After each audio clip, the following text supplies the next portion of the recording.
Bonjour, et si l'orgasme, ce n'était pas un coup de chance, mais plutôt une compétence, quelque chose qui s'apprend? C'est une idée assez révolutionnaire, non? Aujourd'hui, on va justement plonger dans les conseils de plusieurs experts pour explorer 5 clés, des clés pour démystifier le plaisir et, surtout, le rendre plus accessible. Et pour commencer, cette citation de la sexologue Valérie Tasso, elle est vraiment au cœur de tout ce qu'on va voir. On n'a pas d'orgasme, on apprend à en avoir un. C'est puissant. L'idée, ce n'est plus d'attendre que l'orgasme arrive comme par magie. Non, c'est quelque chose qu'on apprend, une autorisation qu'on se donne. Et ça change complètement la donne. Alors, avant de plonger dans les conseils, posons le décor. Pourquoi est-ce que cette conversation est si importante en fait? Eh bien, tout simplement parce que les chiffres montrent une inégalité assez frappante dans le plaisir, surtout dans les relations hétérosexuelles. C'est ce qu'on appelle le fossé orgasmique. Voilà, le fossé orgasmique. Ce n'est pas juste une impression ou une anecdote, c'est une réalité qui est documentée par la science depuis plus de 20 ans maintenant. C'est tout simplement l'écart statistiquement prouvé entre le nombre d'orgasmes chez les hommes et chez les femmes dans un contexte hétérosexuel. Et l'un des plus grands obstacles, un des mythes les plus tenaces, c'est celui qui nous vient souvent des films, de la porno. Cette idée que l'orgasme devrait arriver uniquement avec la pénétration. Non seulement c'est factuellement faux pour la majorité, mais en plus ça met une pression énorme et ça génère beaucoup de frustration. Et ce chiffre, il parle de lui-même. Seulement 25%. C'est le pourcentage de femmes qui peuvent atteindre l'orgasme de façon fiable juste avec la pénétration. Quand on pense à l'image qu'on nous vend partout, ça montre à quel point on est loin de la réalité. Il est vraiment temps de changer son fusil d'épaule. Allez, on passe à la première étape concrète, parce qu'avant même de parler technique, le vrai travail, il commence à l'intérieur. C'est une sorte de déconstruction des mythes pour pouvoir construire sa propre sexualité sur ses propres bases. Et là-dessus, les experts sont tous d'accord, tout part de là. Se poser ces questions fondamentales, c'est la clé pour se libérer de la pression, des attentes des autres, et pour se reconnecter à ce qui compte vraiment, sa propre définition du plaisir. Ce que dit la spécialiste Fabiola Trejo ici est tellement parlant.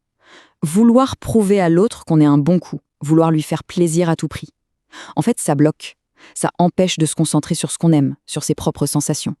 Le but du jeu, c'est de ramener le focus sur soi. Donc, en gros, il y a deux mondes. D'un côté, on a cette idée un peu porno de la chose, la performance, ce que ça devrait être. Et de l'autre, il y a une sexualité bien plus personnelle, authentique, qui se découvre avec le temps. L'enjeu, c'est de faire le voyage de l'un à l'autre. Bon, on a parlé de l'état d'esprit, deuxième étape, maintenant on passe au concret, au corps. Et c'est une étape absolument fondamentale, la connaissance de soi, au sens physique du terme.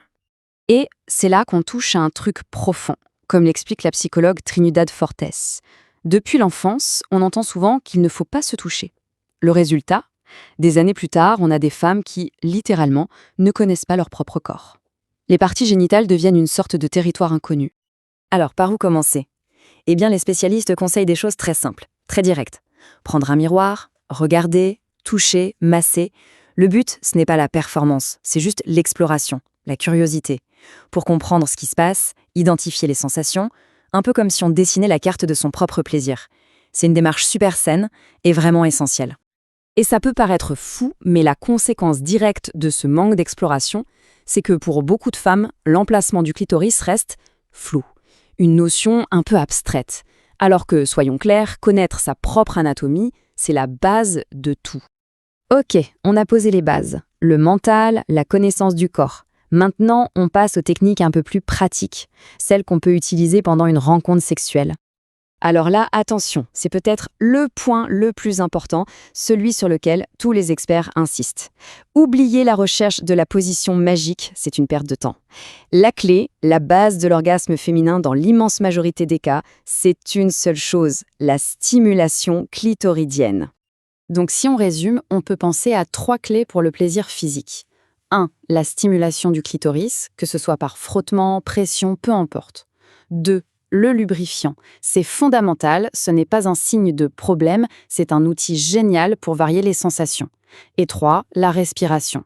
Ça paraît simple, mais c'est ce qui donne le rythme et aide à rester connecté à son corps. Et tout ça, ça implique de voir la sexualité de manière plus large. Il faut arrêter de mettre la pénétration sur un piédestal comme si c'était l'unique but. Les positions où la femme est dessus, par exemple, c'est souvent plus facile pour le contact clitoridien.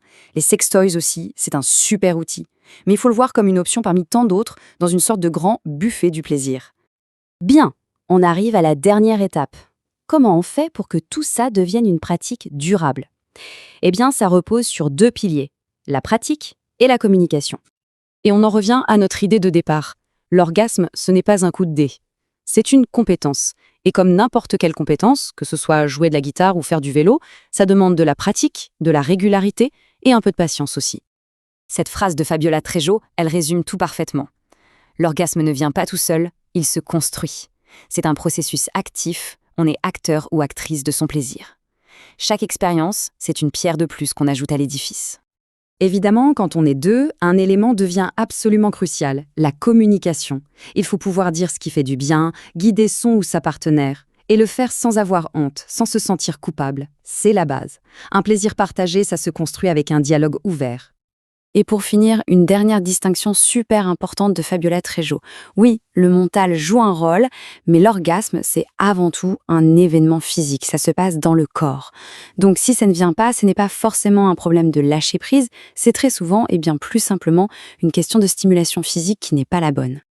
Finalement, tout se résume à ça. Le plaisir est une compétence. Ça s'apprend, ça se pratique, ça se maîtrise. La vraie question, ce n'est donc plus de savoir si c'est possible d'y arriver, mais plutôt si on est prêt à commencer l'entraînement.